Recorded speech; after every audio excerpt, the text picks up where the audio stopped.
Saldırıya uğradık. Malta açıklarında saldırıya uğradık. Şey yaptınız, sağladınız. Şu an alıyoruz abi. Atıyorum ben de ara ara. Yangın var.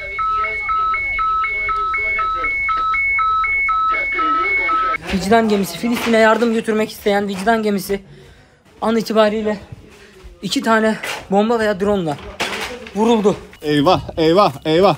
Ver tüp getir, tüp. Tüp getir çabuk. 35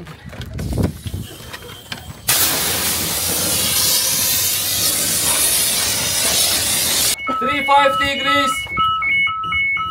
56.4 north 014 degrees 50.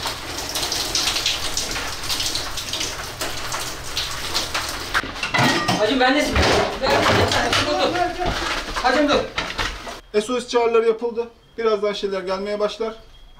Çağırdılar. Tamam, birazdan şeyler gelmeye başlar.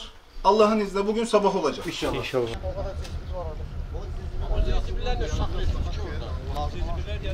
Orada hamısı kanesler, manesler hamısı orada deyil. Arap tahtalar hamısı. Bu neydi? Yağmağın göz.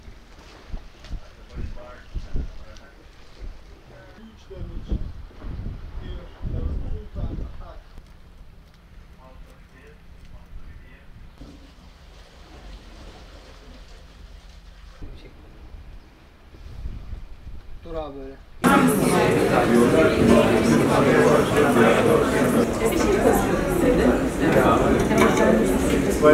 İmkanımız yetmezse araçlar alacağız. Eğer ki imkanımız yetmezse şimdi burada bilinmesi gereken önemli bir konu var. Biliyorsunuz Özgürlük Filosu Koalisyonu olarak 12 ülke ile beraber uzun yıllardır Gazze ablukasının delinmesi, Gazze'ye insani yardımların ulaştırılması ve aynı zamanda bölgedeki diğer komşu ülkelere, Ürdün ve Mısır gibi ülkelere insani yardımlarının geçişlerinin hızlandırılmasıyla alakalı bir misyona sahibiz. Bu süreçte bizler 7 Ekim'den sadece 4 gün sonra bir karar almıştık. Çünkü biliyoruz 75 yıldır sınırları daralan bir Filistin var karşımızda ve ilk defa Filistin coğrafyasının haritaları genişlemişti. O zaman için belki 7 yıl sürecek uzun bir savaşın geleceğini öngörmüştük ve bunun için sadece bize 2 yol kalıyor dedik. Ya Mısır, Ariş, Nekap, oradaki çöl hattının açık kalması ya da Akdeniz hattının tamamen insani yardımlara açık olması dedik.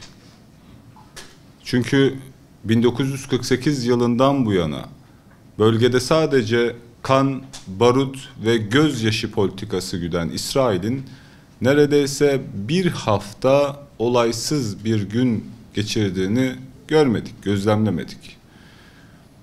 Ve 7 Ekim sonrası yaşanan olaylarda da İsrail'in dünyanın gözüne bakarak, tüm dünyanın gözleri önünde çoluk, çocuk, yaşlı, sivil demeden insanları katlettiği ve aynı zamanda bu sivilleri açlığa maruz bırakarak bölgede büyük bir soykırım işlediğine şahit olduk. Özellikle 12 ülkeyle beraber yaptığımız görüşmeler neticesinde açık ve net söylemek gerekirse ülkelerden, siyasi liderlerden ya da devletler arası siyasi oluşumlardan çok bir şey beklememiz gerektiğini fark ettik.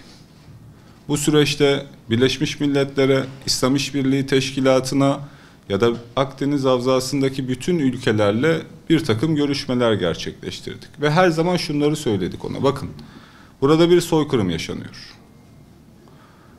İnsanlar açlıktan hayatını kaybediyor. Ve böyle bir dönemde popülizmin, siyasetin, ticaretin, konjektörün ya da uluslararası anlaşmaların pek bir önemi kalmaz. Soykırımın yaşandığı bir yerde risk almak zorundasınız. Ülkeler bazında bu risk nedir? Ticaretini kesmektir. Limanlarını kapatmaktır. bütün siyasi ilişkilerini durdurmaktır. Peki halklar bazında bu sorumluluk nedir? Devletlere, siyasi yapılara bir baskı unsuru olmaktır.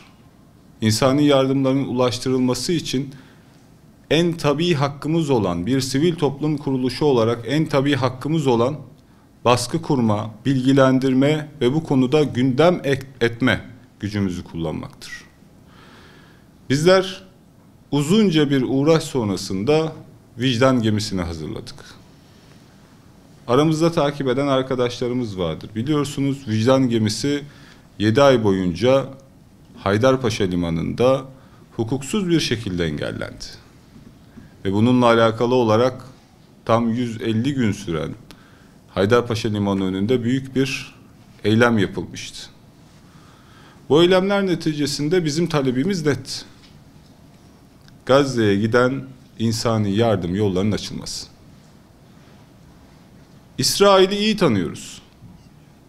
İsrail 7 Ekim sonrasında özellikle Gazze içerisindeki yabancıları boşalttıktan sonra katliamlarını arttırdı. Ve İsrail Gazze'ye neredeyse 300 kilometre mesafedeki Sina çölünden tutun da Ürdün sınırına kadar bütün bölgeden emin olduktan sonra katliamlarını arttırdı. Ve burada bizim iddiamız dünyanın her yanından bir araya gelen sivil öfkenin, bu motivasyonun İsrail'in sınırlarına kadar inmesiydi. Vicdan gemisini üzülerek söylüyorum. Yani belki bağıra çağıra, göstere göstere yapmamız gereken bu organizasyonları gizli gizli, yavaş yavaş, sessiz sessiz yapmak zorunda kaldık. Belki hiçbirinizin vicdan gemisi vurulana kadar bundan haberi bile, vicdan gemisinin hareket ettiğine dair hiçbir haberi yoktu. Bu konuda bizler özellikle bu sivil öfkeyi Akdeniz'e indirmeden bu savaşın duracağına inanmıyoruz arkadaşlar. Olayın yaşandığı 1 Mayıs'ı 2 Mayıs'a bağlayan gece vicdan gemisi üzerinde çok ilginç şeylere şahit olduk. Aslında vicdan gemisi sadece vurulmadı, o gece karartıldı. İnternet erişimi engellendi, elektrikleri kesildi. Bölgedeki ülkelere yapılan SOS çağrılarında İtalyan sahil güvenliğiyle başlayan iletişim sonrasında sinyallerimiz blokelendi. O gece İtalyan sahil güvenliğiyle yaptığımız görüşmede şöyle bir hadise bile yaşadık. Bakın vicdan gemisi saldırıya uğradı. Büyük bir yangınımız var, desteğe ihtiyacımız var dediğimizde bize lokasyon bildirin, durumu bildirin dediler. Daha sonra araya farklı bir sinyal girerek hayır bizim durumumuz iyi, bizim hiçbir şeyimiz yok ve bu konuda bir yardım talep etmiyoruz dediler. Ve daha sonra İtalyan sahil güvenliği de bu SOS çağrısını iptal ettiğini duyurdu. Bunların hepsi biz gemideyken yaşandı arkadaşlar. Aynı saatlerde İsrail üzerinden, Tel Aviv üzerinden hareket eden bir askeri tip uçak Malta açıklarında çok alçak bir noktada uçuş yapmış ve şüpheli şekilde vicdan gemisinin üzerinde hareket etmişti. Aynı zamanda yine sivillerde bulunmayan askeri tipte bir botun, hızlı bir botun vicdan gemisine çok yakın bir noktada demirlediği ve orada çok ilginç bir şekilde daha sonra sinyalini kapatarak ortadan kaybolduğu ortaya çıktı. Şunu açık ve net söylemekte fayda var artık. Bu saldırının İsrail tarafından yapılıp yapılmadığını tartışmıyoruz arkadaşlar. Amerika'nın desteğiyle, İsrail eliyle yapılmış bir saldırıdır. Bu konuda eminiz. Ama buradaki asıl mesele şudur. Bu saldırı Filistin'in sınırlarına 2000 kilometre mesafede Avrupa'nın göbeğinde yaşandı. Yani artık İsrail terörü Filistin'in, Orta Doğu'nun bir meselesi değildir. Artık İsrail terörü Avrupa'nın da bir meselesidir. Avrupa limanlarındaki hiçbir gemi artık güvende değildir arkadaşlar. Avrupa ülkelerinde insanlar sivil olarak hareket ettirdikleri yatların hiçbiri artık güvende değildir.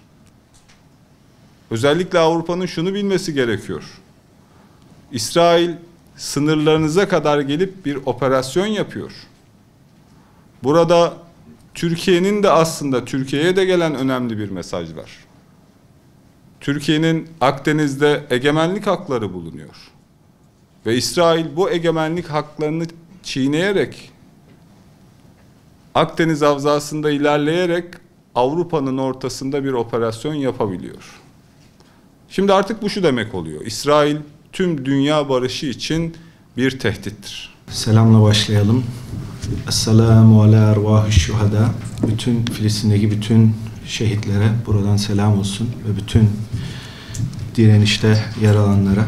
Sürecin başından beri gerçek zamanlı, dakika dakika süreci takip ettik ve krizin en iyi şekilde, en etkili şekilde yönetilmesi hususunda pek çok birimle, pek çok avukatla, pek çok STK ile, hatta Avrupa Parlamentosu'ndan tutun Birleşmiş Milletler raportörleri ve BM'den çeşitli konumlardaki insanlarla irtibat halinde bu süreci yürüttük. Elbette devam eden bir süreç. Biz ne yaptık?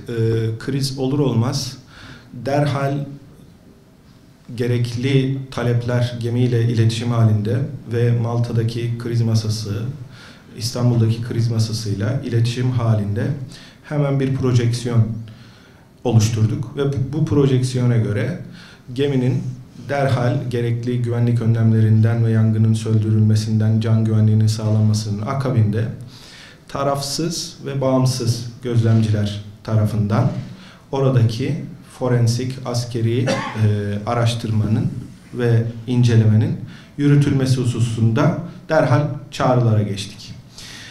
Fakat İsmail Başkan belirtmiştir, ben geç katıldım. Bu konuda gerekli işbirliğini göremedik.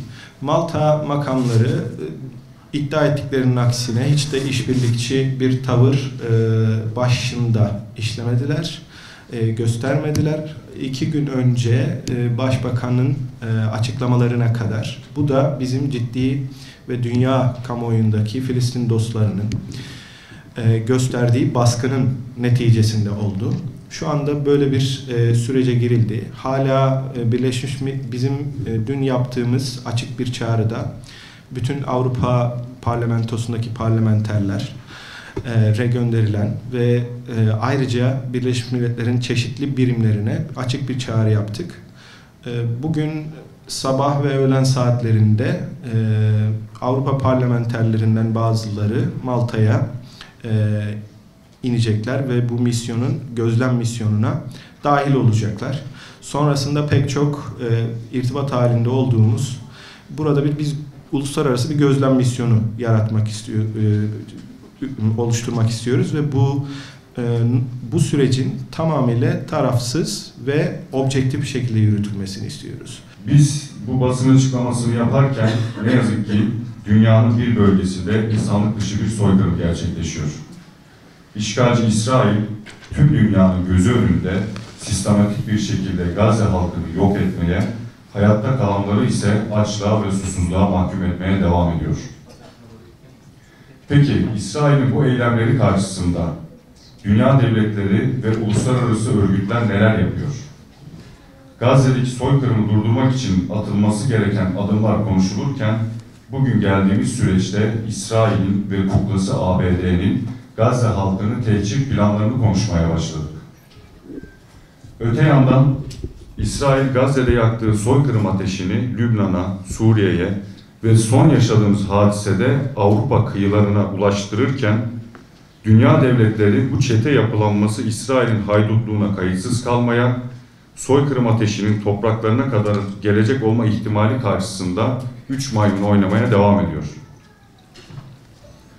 Dünya devletleri ve uluslararası örgütler gözlerini ve kulaklarını kapatmış vaziyette bir kurban eti gibi poşetlerde taşınan parçalanmış insan etleri ve açlıktan ölen çocuk bebekleri görüntülerini seyrederek ve yaşanan bu mezalim karşısında yalnızca kınama metinleri yayınlayarak tarih önünde hesap vereceklerini zannediyorlarsa yanılıyorlar. Çünkü bizler inanıyoruz ki insanlık vicdanı artık uyandı. Gazze'deki soykırımı durdurmak için ortak bir akıl geliştirdi ve bu akıl karşısında devletlerin yapabileceği tek şey kalacak: soykırımı durdurmak. Aksi takdirde üzerlerine gelen halk öfkesinin önünde duramayacaklar. İşgalci İsrail, Gazze'yi kara sınırlarının yanı sıra denizden ve havadan da abluk altına alarak temel yaşam kaynaklarını kesmiş, elektrik, temiz su, ilaç ve gıda erişimini engelleyerek bölgeyi bir soykırım kampına çevirmiştir. Açık hava hapishanesi değil, soykırım kampı diyoruz. Çünkü açık hava hapishanesinde su, yemek gibi temel ihtiyaçlara ulaşılabilirken Gazze maalesef ki bu temel yaşam haklarından mahrum şekilde yaşamaya devam ediyor. Birleşmiş Milletler raporlarına göre Gazze'de açlık seviyesi kıtlık sınırını aşmış, çocuklar ve yaşlılar yiyecek ve ilaç yokluğu nedeniyle yaşamlarını yitirmektedir. Bütün bunlar açlıkla imha suçu olarak tanımlanmakta ve insanlığa karşı işlenen suçlar olarak değerlendirilmektedir.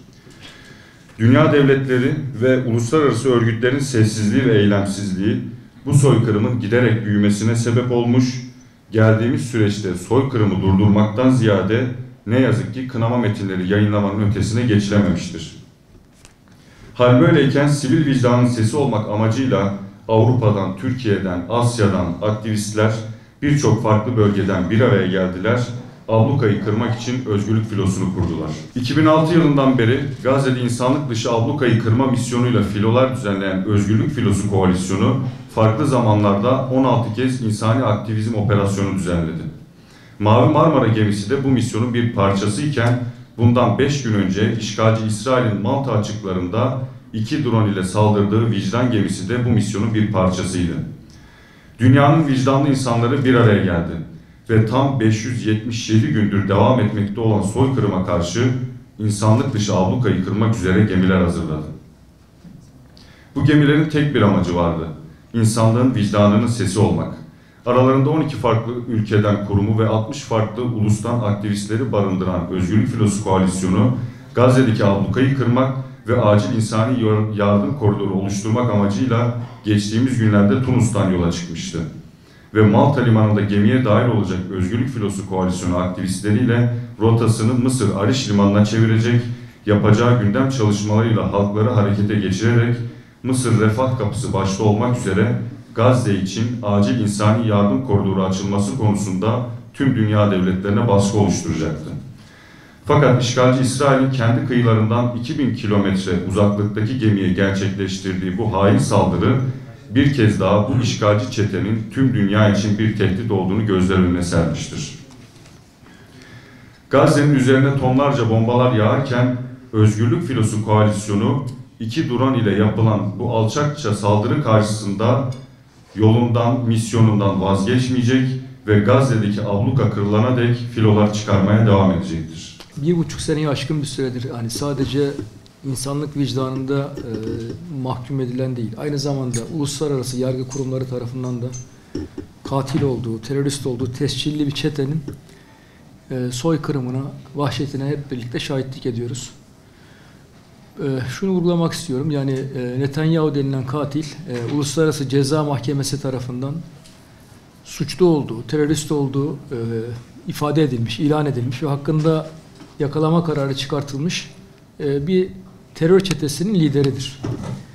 Bu anlamda peki buna rağmen hem insanlık vicdanına mahkum edilmelerine hem bu uluslararası yargı araçları tarafından, kurumları tarafından mahkum edilmelerine rağmen bunca vahşeti kesintisiz bir şekilde nasıl işliyorlar, nasıl devam ettiriyorlar? Öncelikle onu da vurgulamak istiyorum. Bu bütün bu olan bitenler Amerika'nın desteğiyle, ABD'nin, Amerika Birleşik Devletleri'nin katkısıyla, suç ortaklığıyla, işbirliğiyle oluyor.